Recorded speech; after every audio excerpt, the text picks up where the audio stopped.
Hei, velkommen til Norsk Pokémon-kort. Jeg har nyheter.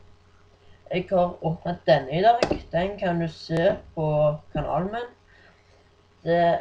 Det var min aller første siden jeg åpnet på YouTube, så den må du sjekke ut. Og så har jeg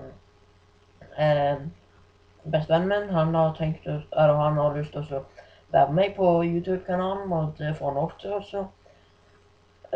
Men vi deler ikke kort, vi bare har våre egne, og så, ja, får vi se hvordan det blir.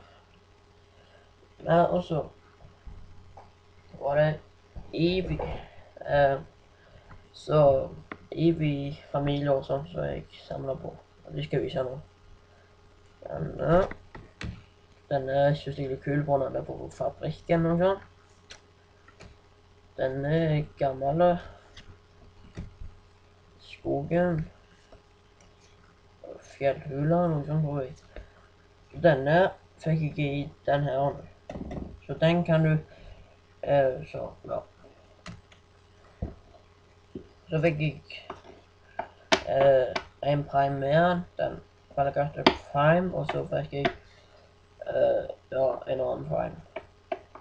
Og så fikk jeg Zapdos, tror jeg nettopp. Så har jeg Vaporeon, Flareon, Glaceon, Leafeon,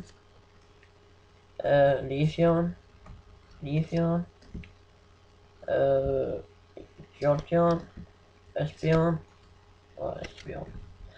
Ja, takk for at du så på, og så ses vi i neste video, så den vet jeg ikke når de kommer, men ja, vi ser i hvert fall ikke i neste video.